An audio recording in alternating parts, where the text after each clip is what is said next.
Hi, this is Nick Childs with Group 14 for project update number 5 for 495. Um, we've made a lot of progress in the last couple weeks. As far as the robot goes, we've made it more safe. We did this by filing down some of the sharp edges of the metal. We capped off a few holes that we had just so that nothing could be stuck into those holes.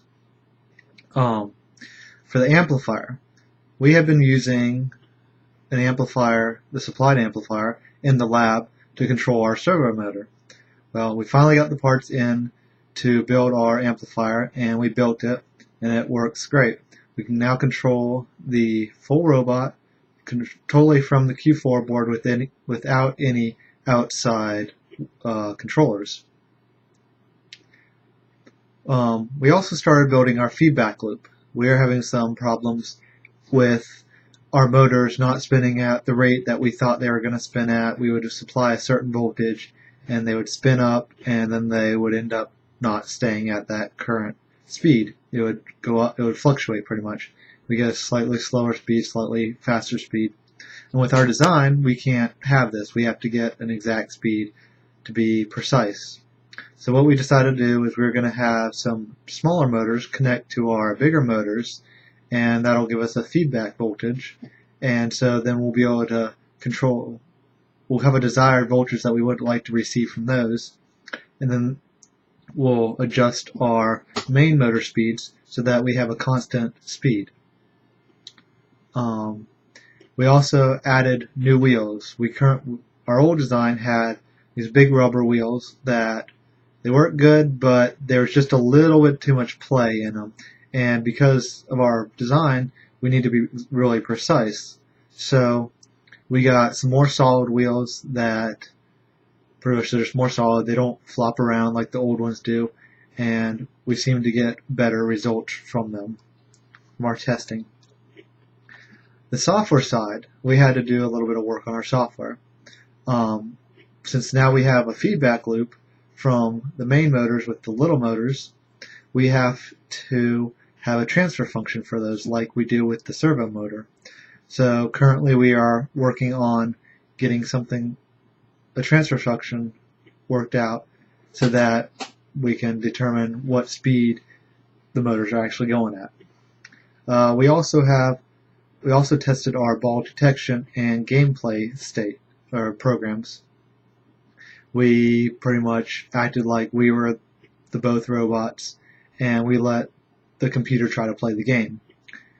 It seems to work pretty well. The only thing is currently it can only play single stack, so normal tic-tac-toe. It currently cannot account for the double stacks that are a potential in this game. So right now our project's looking pretty good. We're on track.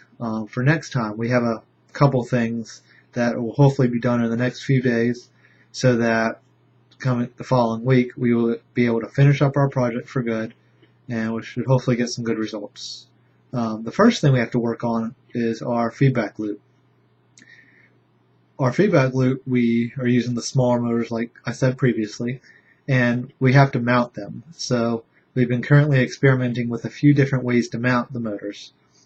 But I think we figured out the best way to mount them is we'll have it rubbing the secondary motor, which will be the generator motor. We'll have the shaft touch our big motor's wheels, and then that'll run the little motor. So we're just having to fiddle with it a little bit to get it to just touch just perfectly so that it doesn't provide too much resistance for the main motor, but it gets a good enough. It rotates, the big motor actually rotates the smaller motor so that we get a good signal.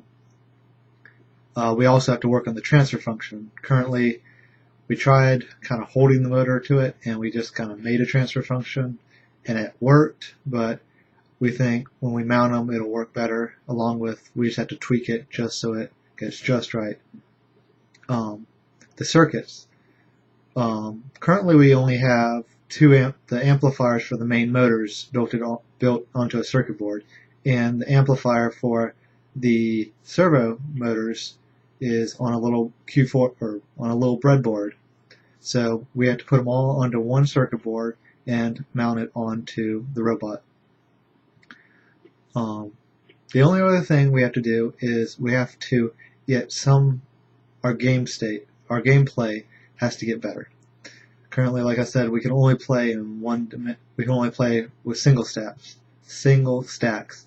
But after looking at it for a little bit, I think we figured out how to incorporate the double stack, and hopefully it should work all good. This is Nick Childs with Group 14 for ECE 495, project update number 5. Thank you.